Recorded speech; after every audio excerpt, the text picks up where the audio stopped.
सुप्रिया पाठक, एक बार को नाम ध्यान ना भी हो तो भी इनको आप खिचड़ी सीरियल की हंसा के नाम से जरूर जानते होंगे। इस एक कैरेक्टर ने सुप्रिया पाठक को घर घर में पहुंचा दिया था। इतनी पॉपुलर हुई हंसा के मीम आज भी लोग सोशल मीडिया पर शेयर करते हैं। लेकिन सुप्रिया हंसा से पहले और हंसा के बाद भी बहुत कुछ रही है। आइए आपको एक छोटे लेकिन खूबसूरत सफर पर लेकर चलते हैं। सुप्रिया पाठक की जिंदगी के सफर पर, स्टेज के ऊपर और स्टेज के परे। आइए जानते हैं उनकी कैरियर की शुरुआत कैसे हुई। दीना पाठक और बलदेव पाठक के घर जन्मी सुप्रिया 7 जनवरी 1961 को। बचपन से घर में कला और एक्टिंग का माहौल देखा। माँ दीना पाठक गुजराती थिएटर, सिनेमा और बॉलीवुड का जाना माना नाम रही। पिता बलदेव पाठक उस समय बॉलीवुड के धुआंधार एक्टर दिलीप कुमार और राजेश खन्ना के लिए काम करते थे। बतौर ड्रेस स्टाइलिश बड़ी बहन रत्ना पाठक भी थिएटर और फिल्मों में ही रुचि रखती थी, लेकिन सुप्रिया शर्मीली बच्ची थी। फिल्म फेयर को दिए एक इंटरव्यू में उन्होंने बताया था कि जब उनके घर पर गेस्ट आते थे तब वो चुपचाप अपने कमरे में छुप जाती थी और लाइट्स ऑफ कर लेती थी। सुप्रिया की शुरुआत हुई माँ के डायरेक्शन में। मैना गुजरी नाम के नाटक में सुप्रिया ने काम किया। इसके लिए भी उन्हें उनके मामा ने मनाया था। ऐसे ही एक बार सुप्रिया पृथ्वी थिएटर में नाटक कर रही थी जब जेनिफर कैंडल ने उनको देखा और उनकी सिफारिश शाम बेनेगल से की। जेनिफर कैंडल एक्ट्रेस और शशि कपूर की पत्नी थी। जब उन्होंने शाम बेनेगल को सुप्रिया के बारे में बताया तब वो कलयुग 1981 फिल्म की तैयारी कर रहे थे। उस फिल्म में सुप्रिया ने सुभद्रा का किरदार निभाया था। सुप्रिया बताती है कि उस समय शाम बेनेगल ने उन्हें रिजेक्ट कर दिया था फिल्म के लिए। कहा था अगर तुमने वजन कम नहीं किया तो मैं तुम्हें फिल्म में नहीं लूंगा, लेकिन शशि कपूर को सुप्रिया ही चाहिए थी। इसके बाद सुप्रिया ने बॉलीवुड की कई बेहतरीन फिल्मों में काम किया, जैसे 1983 में मासूम, 1985 में मिर्च मसाला और 1982 में बाजार। साल 1986 में उनकी मुलाकात हुई एक्टर पंकज कपूर से। दोनों को प्रेम हुआ। 2 साल बाद उन्होंने शादी कर ली। बाद में दोनों ने मिलकर एक प्रोडक्शन हाउस भी खोला। आइए जानते हैं सीरियल और फिल्मों में कैसे शुरुआत हुई सुप्रिया की। साल 1985, तब घरों में दूरदर्शन ही इंटरटेनमेंट का मुख्य स्रोत हुआ करता था। तब के सीरियल आज भी एक तरह से स्टैंडर्ड माने जाते थे। उसी समय के एक सीरियल में सुप्रिया अपनी बड़ी बहन रत्ना पाठक के साथ नजर आई थी। नाम था इधर उधर।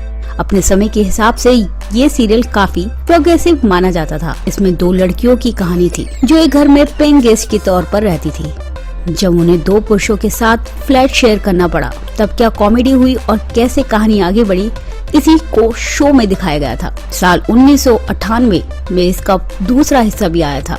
उसमें भी सुप्रिया और रत्ना के किरदार सेम ही थे। इसके अलावा एक महल हो सपनों का में भी सुप्रिया नजर आई थी।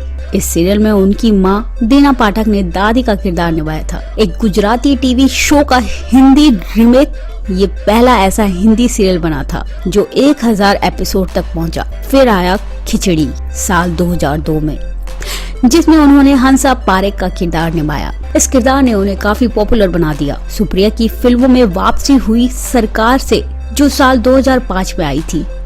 इसके बाद उन्होंने वेकअप सिट में रणबीर कपूर की मां का रोल निभाया था। लेकिन 2013 में आई फिल्म गोलियों की रासलीला रामलीला में धनखोर बा के उनके किरदार ने सबको चौंका दिया। बेधड़क और दबंग धनखोर बा सनेंडा समुदाय की लीडर थी। इनका किरदार शेक्सपियर के नाटक रोमियो एंड जूलियट के किरदार लेडी कैपुलेट से प्रेरित बताया जाता है। इस इंटरव्यू में सुप्रिया ने बताया था कि उन्होंने ऐसा किरदार निभाने के बारे में सोचा भी नहीं था, क्योंकि तब तक उनकी इमेज हंसा पारेख वाली थी। हल्की फुल्की कॉमेडी करती। लेकिन संजय लीला बंसाली, जो कि फिल्म के डायरेक्टर थे, उन्होंने सुप्रिया को इस किरदार के लिए मना लिया। बंसाली ने कहा था कि सुप्रिया की आंखों में ऐसा लुक है जो विलेन वाले किरदारों के लिए इस्तेमाल किया जा सकता है। इस फिल्म के बाद भी फिल्मों में उन्होंने मां के किरदार निभाने जारी रखे, जैसे बॉबी जासूस, जिसमें वो विद्या बालन के किरदार की मां के रोल में थी, और किस किस को प्यार करूं फिल्म में कपिल शर्मा की मां के किरदार में दिखाई दी। इस बाबत सुप्रिया ने INSA को दिए एक इंटरव्यू में बताया था कि भले ही उन्हें मां के रोल मिलते हैं क्योंकि वो एक खास एज ग्रुप में है, लेकिन वो हर किरदार को अलग तरीके से निभाने की कोशिश करती है। हालांकि एज ग्रुप से परे भी एक एक्टर कई तरह के किरदार निभा सकता है। तो ये देखना बहुत इंटरेस्टिंग होगा कि सुप्रिया एक माँ के किरदार से हटकर कोई रोल निभाएगी तो वो कैसा होगा। तो दोस्तों, आपको सुप्रिया पाठक की निजी लाइफ के बारे में जानकर कैसा लगा, आप अपनी राय हमें कमेंट बॉक्स पर कमेंट करके जरूर बताएं। अगर आपको हंसा का किरदार ज्यादा पसंद आया तो आप इस वीडियो को लाइक, शेयर, कमेंट करना ना भूलें। मिलती हूँ आपको ऐसी ही मसालेदार खबरों के साथ, तब तक के लिए स्टे ट्यून, गुड बाय।